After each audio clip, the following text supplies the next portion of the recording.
야고보서 5장 7절에서 11절 말씀입니다. 그러므로 형제들아, 주께서 강림하시기까지 길이 참으라.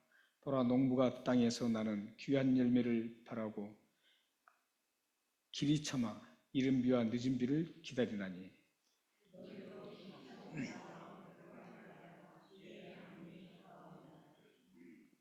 형제들아, 서로 원망하지 말라. 그리하여야 심판을 면하리라. 보라, 심판주가 문 밖에서 계시니라.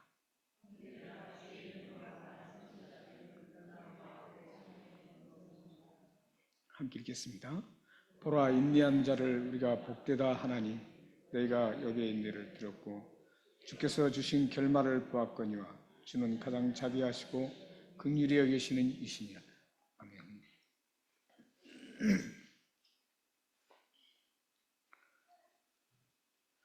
지금 마이크를 우리 이승 목사님께서 설치를 했습니다. 그래서 아마 뒤에 듣기가 옛날보다 훨씬 더 좋을 것 같습니다. 어떤가요? 잘 모르시는 거네요. 제가 여기서 들어도 좀 좋은 것 같은데요. 네? 아, 그래요? 예. 다행이네요. 네. 이렇게 좋은 마이크 시스템도 한 3년 전부터 있으면 얼마나 좋았을까, 이런 생각을 해요. 지금부터 이제 이렇게 좋은 마이크로 여러분들이 하나님 말씀을 들으시면서 큰 은혜 속에 하나님의 쓰임받는 도구가 되기를 소망합니다. 호주에서는 어린아이들을 집에 홀로 두고 외출하면 안 되는 거 아시죠? 이 법적으로 걸립니다, 이게. 법적으로 조치가 들어갑니다. 그래서 어떤 분들은 홀로 놔뒀다가 폴리스 스테이션에 간 적도 있다고 하는 거 들었습니다. 지금은 모르지만 한국은 예전에는 한국에는 그냥 조그만 아이도 그냥 놔두고 부모님들이 자유롭게 외출을 했습니다. 그래서 한국과 여기에는 좀 지금은 모르겠어요. 지금은 어떤가요? 혹시 아시는 분이 계신가요? 네, 당시에는 아이들을 홀로 두고 그냥 지나갔었죠. 그런데 제가 이제 그렇게 홀로 두고 가는 것을 가는 걸 동요에도 나옵니다. 동요. 제가 좋아하는 동요. 섬집 아기라는 것 혹시 아시죠? 그래서 동요까지도 있어요. 이게 초등학교 4학년 교과서에 실려 있대요. 4학년 교과서에 초등학교에 실려 있는데 제가 오늘 좀 목소리가 좀 그런 것 같아요. 네. 목소리가 안 좋지만 1절만 한번 불러보겠습니다. 제가 참 좋아하거든요. 엄마가 섬 그늘에 굴 따러 가면 아기가 혼자 남아 집을 보다가 바다가 들려주는 자작 노래에 발베교 스르르르 잠이 듭니다. 이렇게 됩니다. 잘 아시죠? 찬송 부를 때보다도 이 동요 부르니까 더 좋아하시는 것 같아요.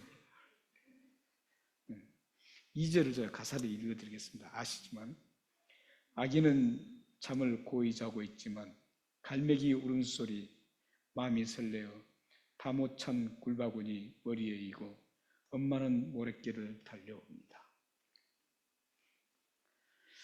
이 동요는 엄마를 기다리는 그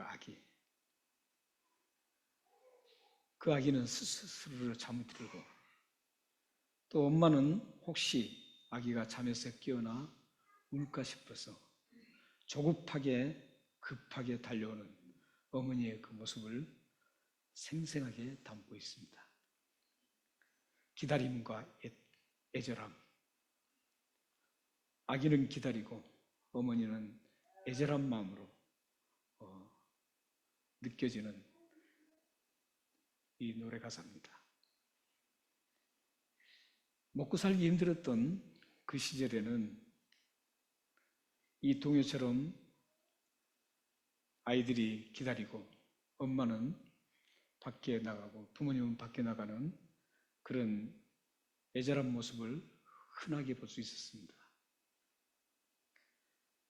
잠자고 일어났는데 부모님이 아무도 없습니다. 그러면 부모님이 어디 가든지 그리고 언제 오실지 기다리는 아이들이었습니다.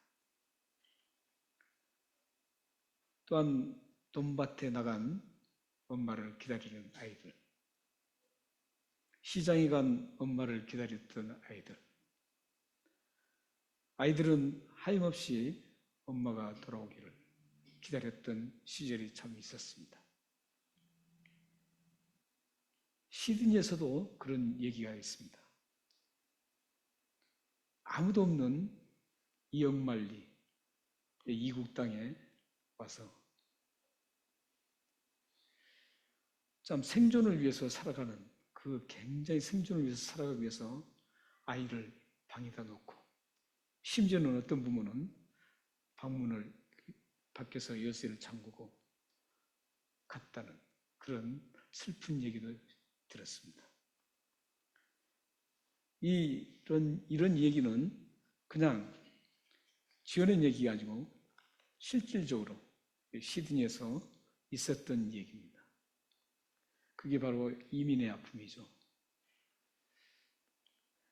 살려고 몸부림치다 보니까 아이들을 그대로 방에 홀로 놔뒀다가 경찰이 와서 신고를 받고 경찰이 와서 파출소에 가고 폴리스 스테이션에 가서 조사를 받는 이런 일도 실질적으로 저는 들었습니다.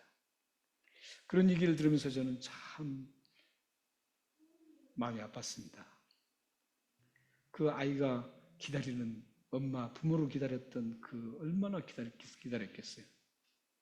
어머니는 그 부모를 놓고 홀로 그렇게 타일리를 가고 힘든 청소를 가고 또 직장을 갈 때 얼마나 마음이 아팠겠습니까? 아이는 아이대로 부모님을 기다리면서 하염없이 기다리던 그 모습. 또 부모님은 그 두고 간 아이가 잊히지 못해서 힘든 일을 하면서도 계속 그 아이 생각을 했던 그런 얘기들을 많이 들었습니다. 오늘 본문 말씀을 보면 엄마를 애타게 기다렸던 아이처럼 예수 그리스도가 이 땅에 오신 그 예수님의 강림을 애타게 기다리는 사람들이 나옵니다. 예수님의 육신의 동생이 이 야고보를 기록했는데 이 야고보께서 오늘 본문 말씀에 예수님을 애타게 기다리는 사람들에게 이 세상에서 어떻게 살아가면서 주님을 기다려야 되는지 그 권면의 말씀을 오늘 본문 속에서 지금 말하고 있습니다. 예수님이 재림하기를 기다리는 우리들, 그때 당시에 그 성도들, 그들은 어떻게 살아갔어야 되는지 우리는 이 7절 말씀을 보면 알게 됩니다. 7절 말씀을 함께 읽겠습니다. 자, 시작. 그러므로 형제들아, 주께서 강림이 하시기까지 길이 참으라. 농부가 땅에서 나는 귀한 열매를 바라고 길이 참아 이른 비와 늦은 비를 기다리나니. 주님을 기다리는 어린아이가 엄마를 애타게 기다린 것처럼 예수 믿는 사람들은 주님을 기다릴 줄 알아야 합니다. 여러분들은 무엇을 기다리고 살아갑니까? 누구를 기다리고 살아갑니까? 이 세상 것, 뭔가 나에게 물질이 크게 다가올 것을 기다리는지, 아니면 나를 도와줄 사람을 기다리는지. 크리스천들은 그것보다 더 중요한 기다림이 있어야 합니다. 그게 바로 예수님께서, 언제 오실지 모르는 예수님께서 이 땅에 반드시 오실 텐데 그 예수님의 강림을 기다릴 줄 알아야 합니다.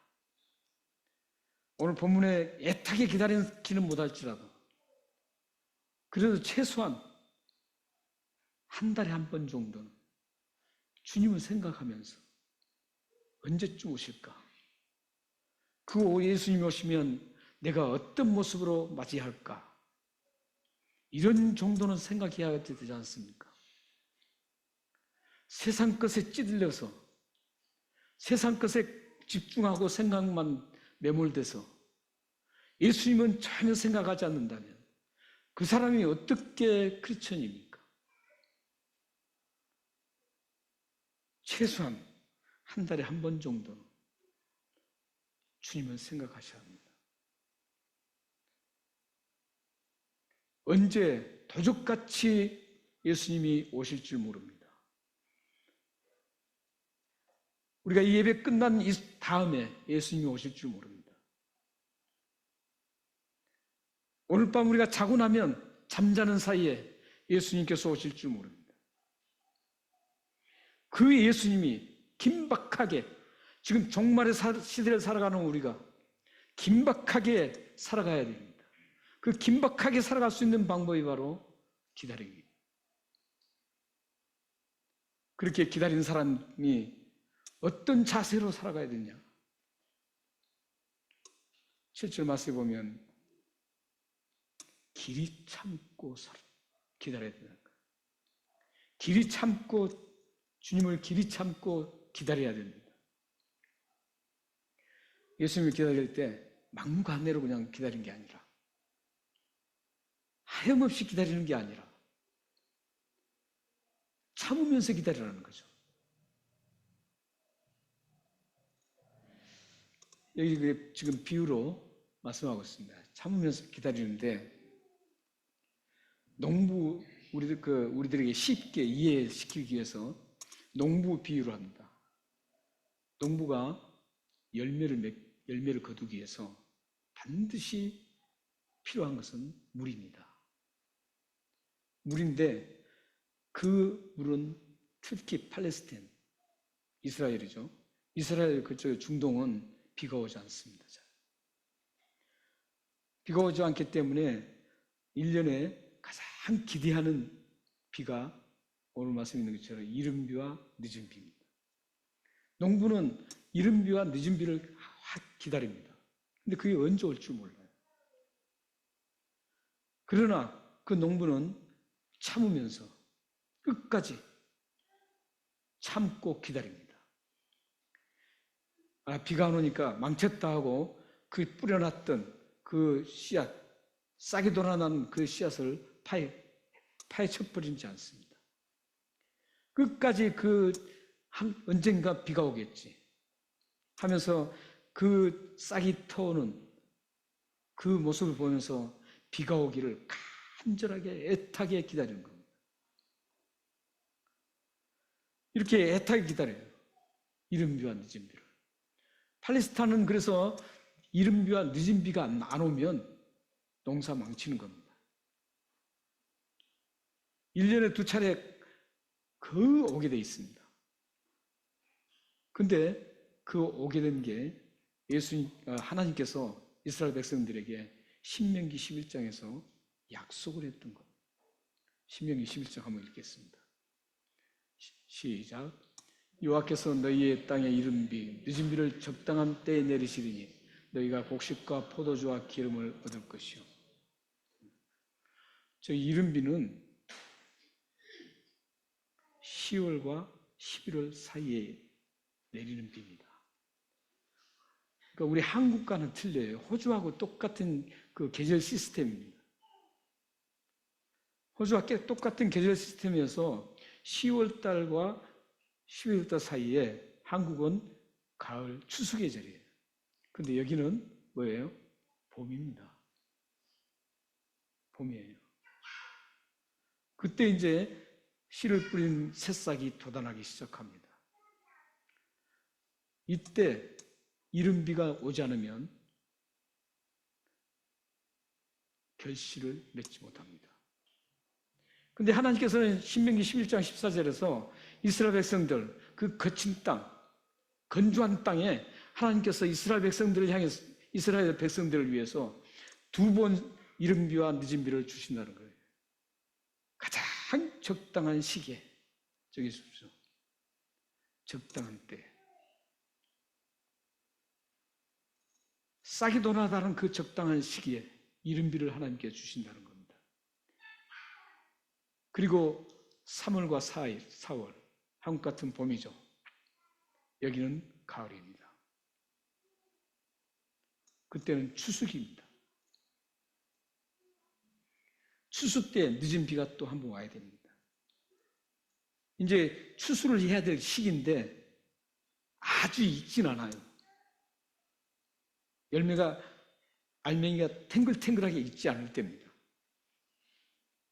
그때 물이 부족하면 쭉정이가 될 가능성이 많습니다. 알곡으로 알차게 익게 만들려면 물이 그때 내려져야 됩니다. 근데 하나님께서는 그때 또 늦은 비를 주십니다. 그때 늦은 비를 주셔서 이 열매가 아주 알차게 열릴 수 있도록 해주신다는 겁니다. 적당한 때. 이렇게 해서 농부는 열매를 거둘 수가 있습니다. 그런데 농부는 그 이른 비와 늦은 비를 조절할 수 있는 능력이 없습니다.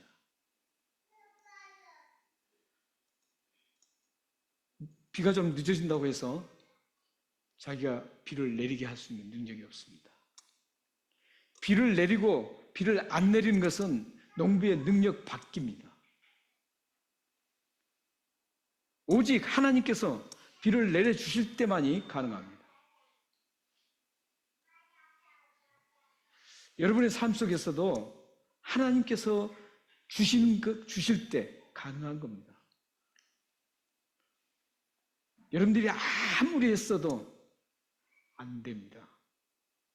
물론 제가 노력하지 말라는 건 아닙니다. 농부처럼 할 것 다 해야 합니다. 그러나 끝에 결말을 주어주는 분은 하나님이십니다. 그러므로 여러분들이 하나님의 그 도심, 하나님의 도심을 받지 않으면, 크리스천이라면, 하나님의 사람이라면 여러분들이 열매를 걷기가 힘듭니다. 오늘 이 농사 비유를 통해서 예수님이 재림 때 우리 성도들이 어떻게 살아가야 되는가? 예수님이 언제 오실 줄 모릅니다. 오늘 보면은 형제들아 주께서 강림하시기까지, 그러니까 예수님이 오시기까지 참아야 되는 겁니다.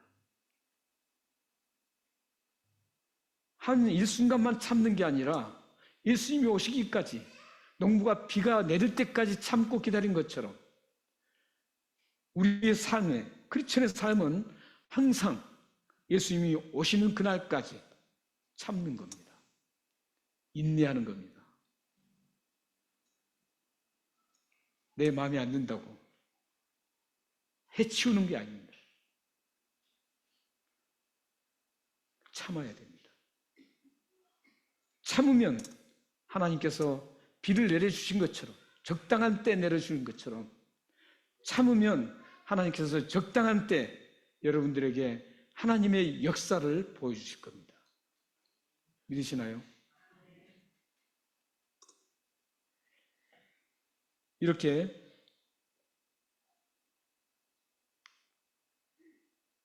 기다리면 하나님께서 여러분들에게 큰 은혜와 여러분의 꼭 필요한 것들을 공급해 주실 것입니다.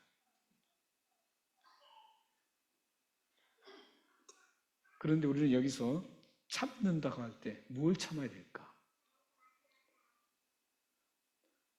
이 오늘 본문 속에서 참는다는 것은 어떤 참는 건지 우리가 알려면 그때 당시에 이 초대교회 이 성도들이 어떤 형편에 있었는가, 그 백그라운드를 우리가 알아야 합니다.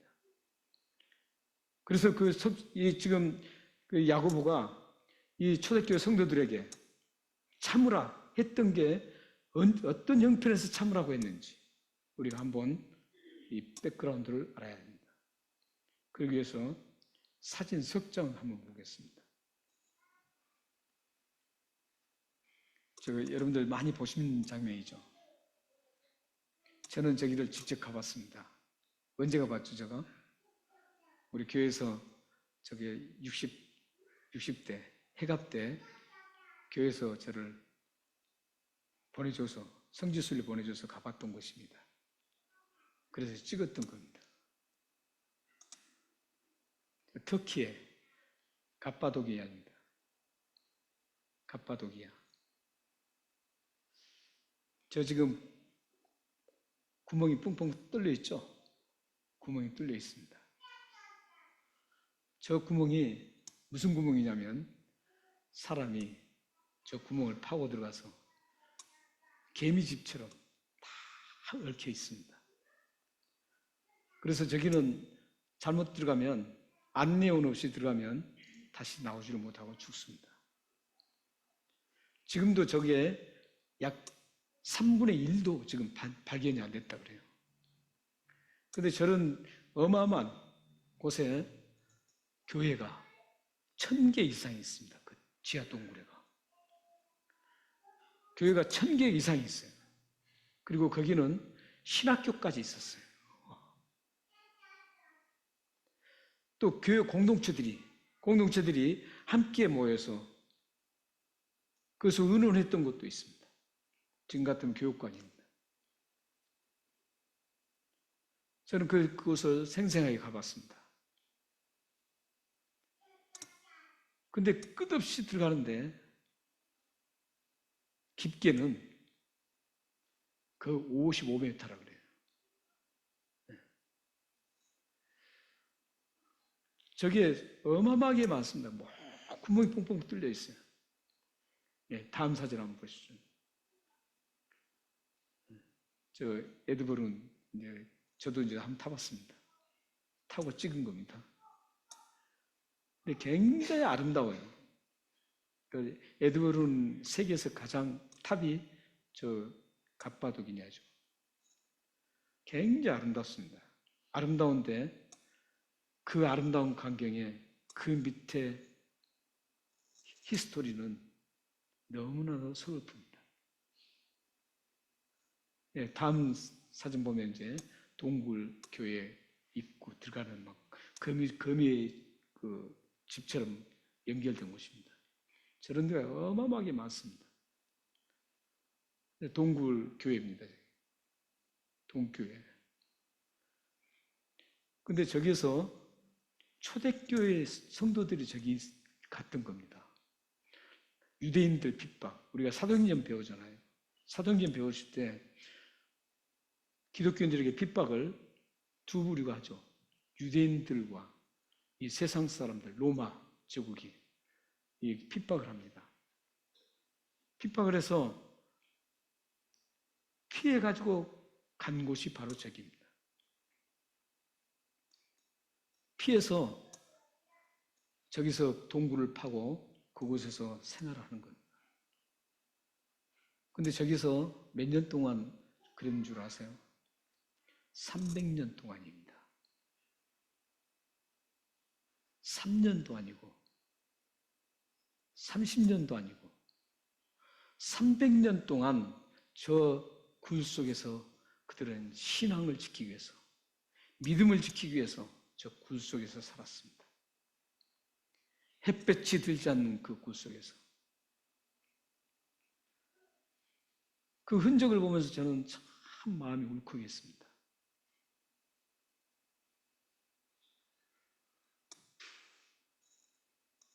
저기서는 이제 세례 받는 곳도 있고 다 갖춰져 있습니다. 예수 믿는다는 그 하나로 저기서 그런 엄청난 고통을 받았습니다. 저기서 살면서 먹을 것도 제대로 못 먹었습니다. 특히 가장 문제가 됐던 게 자녀들의 미래였습니다. 후손들이었습니다. 예수 안 믿는다 그러면 떳떳하게 로마에서 정규 교육을 받으면서 아주 출세할 수 있을 텐데, 예수 믿는다는 것을 밝히면 바로 그냥 사자 앞에 던져서 원형 경기장에 던지게 되고 죽임을 당하고 불이익을 당하고 핍박을 당하는 것 때문에 저기까지 도망와가지고 저기서 숨어 살았습니다. 300년 동안. 세대를 걸치면서 4, 5세대를 걸치면서 저기서 살았습니다. 그 자녀들, 그 미래가 어떻겠습니까? 그러나 그들은 자녀들의 미래가 그들은 하늘나라에 있다고 생각했습니다. 이 세상에서 아무리 잘 배우고 잘난 사람으로 성공했어도 하늘나라를 소유 못한다면 그건 아무것도 아닙니다. 저 믿음의 선진들은, 초대교회 믿음의 선진들은 이 세상에서 처참하게 살아도 하늘나라에 입성하고 하나님의 자녀로 남는다면 기꺼이 모든 것들을 감내했습니다.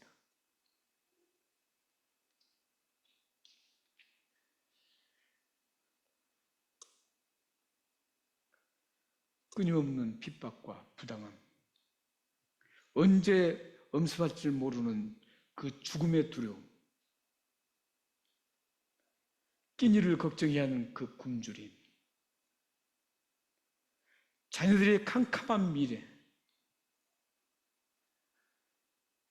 어쩌면 세상 사람들이 볼 때 이 사람들은 소망이 없는 사람, 가장 불쌍한 사람으로 생각했지만 저 위대한 믿음의 선진들은 그게 가장 고귀했고 그게 가장 자랑스러운 것이었습니다. 여러분은 어떻습니까? 자녀 교육, 매일의 식탁, 누리는 자유, 부유함, 이 얼마나 풍족하고 여유롭고 자유스럽습니까? 그런데도 불구하고 하나님을 잊고 원망하고 조그만 일, 아무것도 아닌 것에 인내하지 못하고 불평하는 것들을 우리 쉽게 저지릅니다. 주님이 오시는 그날까지 참고 기다릴 때 필요한 것이 무엇일까요? 이렇게 힘든 여정 속에서 참고, 그래도 끝까지 참고 기다릴 때 꼭 필요한 게 뭘까요? 3절 말씀에 그 필요한 게 뭔지 나옵니다. 8절 말씀입니다. 8절 말씀을 함께 읽겠습니다. 자, 시작. 너희는 길이 참고 마음을 굳건하게 하라. 주의 강림이 가까우시라. 아멘. 우리는 힘들고 어려울 때 필요한 것 딱 생각하면 여기서 탈출할 수 있는 뭔가를 생각합니다.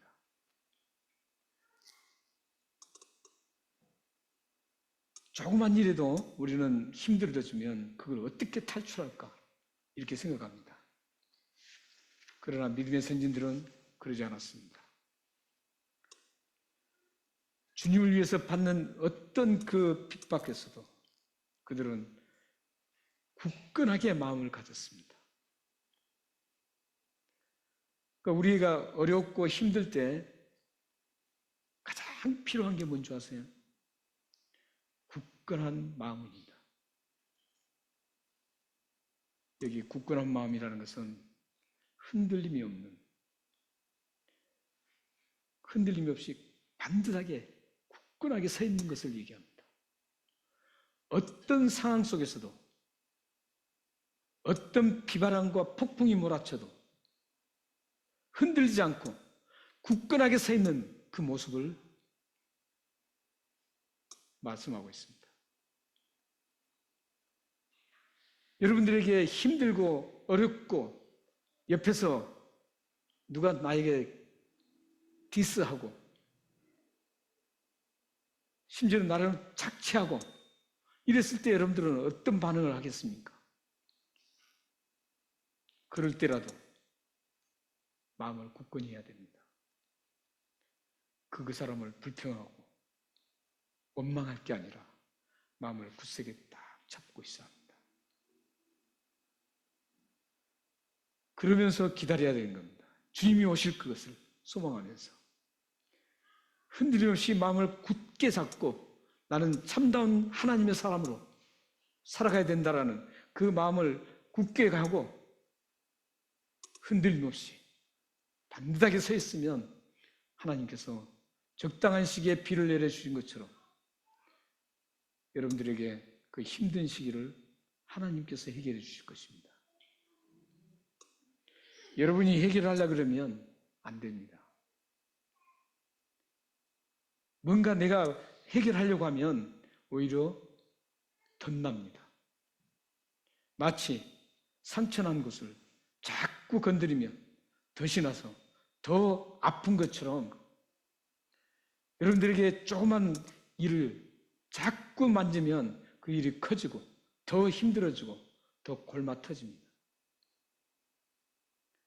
그래서 여러분들에게 어떤 힘든 일이 있을 때 관계 속에서도 힘들어지고 우리 가정에서도 힘들어지고 뭔가 힘든 일이 있을 때 여러분들은 그걸 자꾸 건드리지 말고 원망하지 말고 반듯하게 굳건한 믿음으로 가지고 서 있어야 됩니다. 그러면 하나님이 도우십니다. 이렇게 잘 서 있는 사람들이 서 있으면 어떤 결말이 온 줄 아세요? 그 결말이 9절에 나옵니다. 자, 한번 보십시오. 읽어보시죠. 자, 시작. 형제들아, 서로 원망하지 말라. 그리하여 심판을 면하리라. 보라, 심판주가 문 밖에서 계시니라. 심판을 면한다는 것. 심판을 면해요. 이 심판은 무슨 심판인 줄 아세요? 재림하셔서 이 세상을 완전히 심판을 듭니다. 이 심판을 면한다는 건 뭐냐면 예수를 믿지 않는 사람은 심판을 당합니다. 예수를 믿는 사람들은 심판을 받지 않습니다. 하나님의 보호를 받습니다. 우리 계시록 공부하신 분들은 다 이제 생각나실 겁니다. 계시록의 큰 주제는 그거예요. 뭐냐면 하나님의 사람들은 하나님께서 어떤 상황 속에서도 철저하게 하나님이 보호하신다. 그렇지만 하나님의 사람이 아닌 사람은 그 엄청난 이 세계의 모든 우주가 부딪혀서 불바다가 되고 완전히 이 세상이 끝나고 처참하게 할 때 그때 보호를 받지 못한다. 이겁니다. 그리고 끝날에는 보호받는 사람은 천국에 보호받고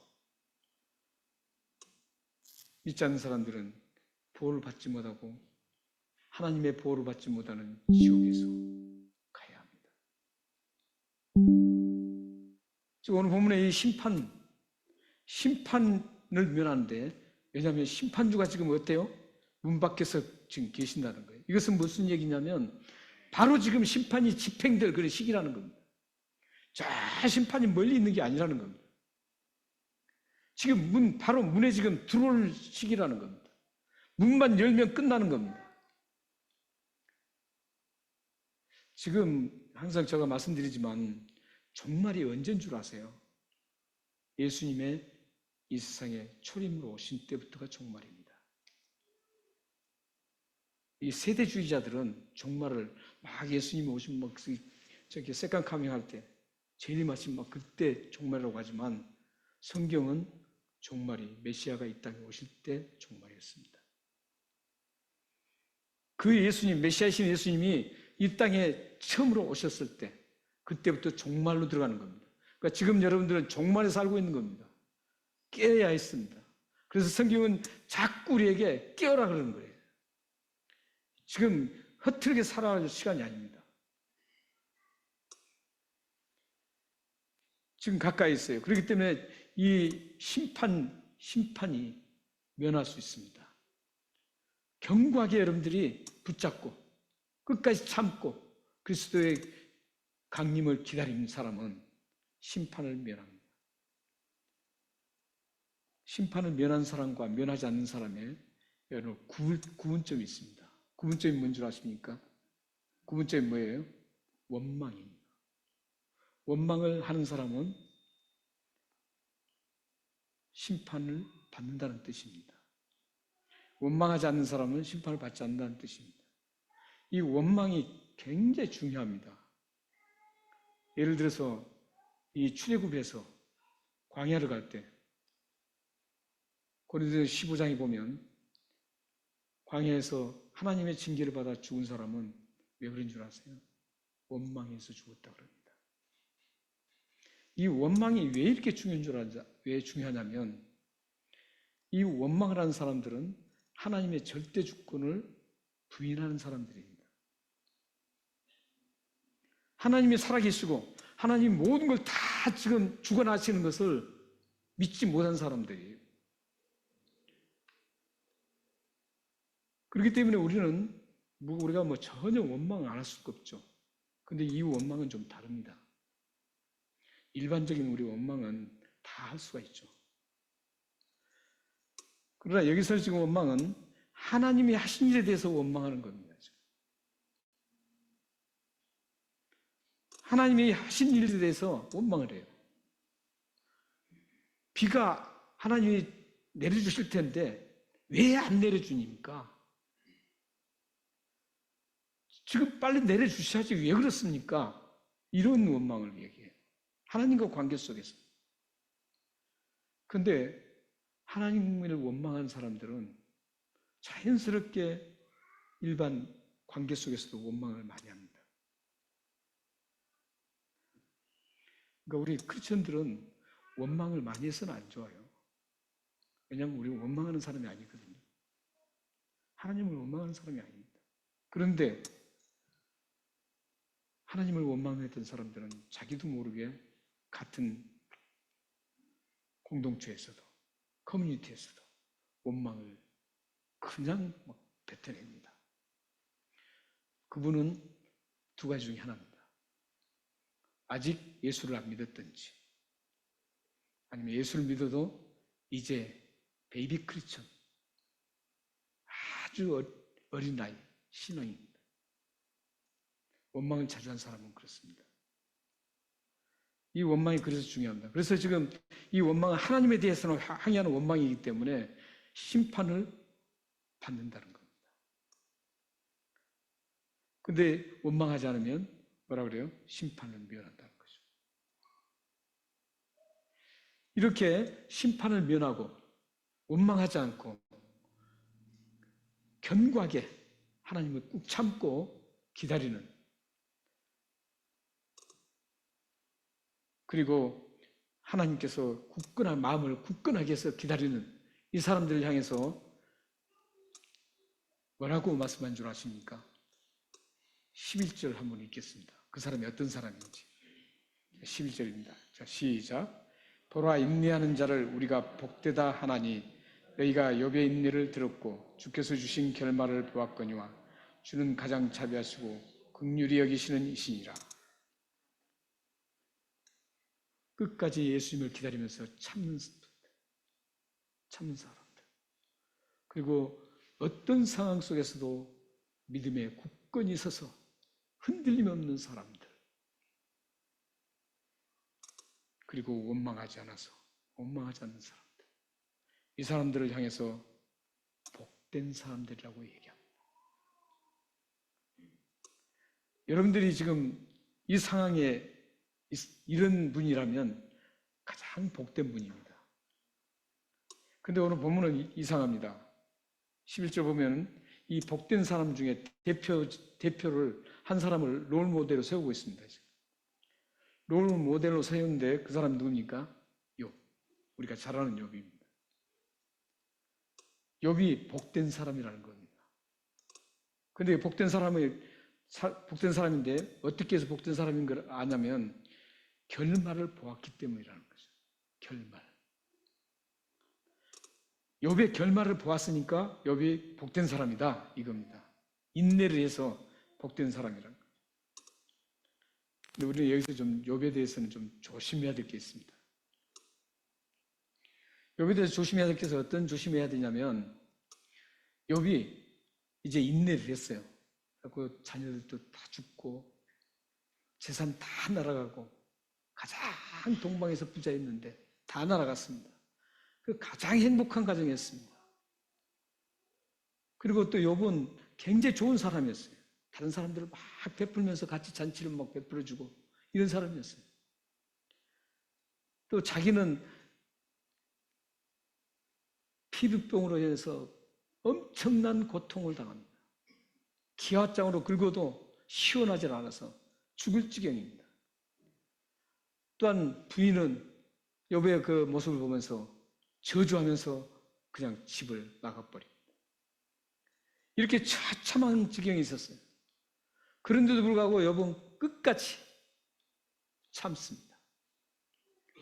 욥의 세 친구들이 찾아와서 뭐라고 해도 거기서 흔들리지 않고 끝까지 견고하게 마음을 굳세게 하고 하나님에 집중돼서 서 있었습니다.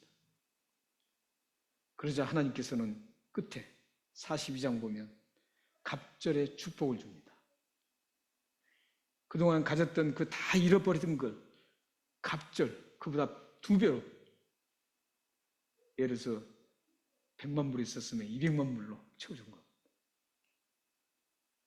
이 굉장한 그 부를 다 잃었는데 하나님께서 갑절로 채워줬습니다.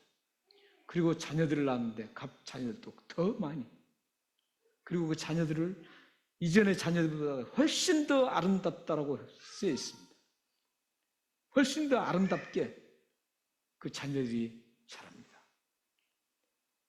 그리고 자기를 다 떠났던 사람들이 다시 다 돌아옵니다. 근데 여기서 주의해야 할 것은 이게 복된 사람이라고 얘기하는 게 아닙니다. 지금.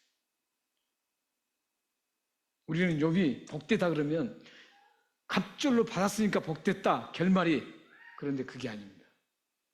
오늘 본문에는 눈 씻고 봐도 갑절로 받아서 그가 복된 사람이라고 눈 씻고 봐도 없습니다. 왜 복되다고 한 줄 아세요? 11절 마지막 부분을 보시면 주는 가장 자비하시고 긍휼히 여기시는 이시니라. 이게 키워드입니다. 이건 어떤 말씀이냐면 욥이 그 엄청난 힘든, 욥보다 더 그렇게 처참한 사람이 별로 없습니다. 그렇게 처참한 지경이 있었어도 욥이 끝까지 하나님을 잃지 않고 바라보면서 살았을 때, 인내하며 살았을 때 하나님께서 그에게 자비를 베풀어 주시고 긍휼을 베풀어 주셨다는 겁니다. 이건 어떤 얘기냐면 하나님께서 합격 통지서, 천국 들어갈 수 있는 합격 통지서를 줬던 겁니다. 그러니까 여기서 복되다는 것은, 욥이 복된 것은 결말이 천국에 입성할 수 있었기 때문이라는 겁니다. 여러분들이 이 세상에서 아무리 잘 살고 모든 걸 다 누리고 자녀들이 출세를 가득하게 해도 결말이 중요합니다. 가장 끝의 결말, 그 끝의 결말, 인생의 끝의 결말이 뭔지 아세요? 천국에 들어갈 수 있는지 천국에 들어가지 못하는지, 이 두 가지입니다. 그 모든 걸 가졌어도 천국에 못 들어간다면, 결말이 그렇게 됐다면 아무도 것도 아닙니다. 그건 가졌던 게 저주입니다. 복이 아니고. 여러분이 많은 걸 소유했어도 아무 소용없습니다. 인생 여기서 계속 영원토록 살지 못하기 때문입니다. 여기서 영원토록 이 지상에서 산다면 그게 복일 수 있습니다. 그러나 우리는 반드시 이 세상을 떠나야 됩니다. 그때 그 결말이 어떻게 맺어지느냐? 이게 복되고 저주고 결말이라는 겁니다. 여러분들은 어떤 결말을 원하십니까?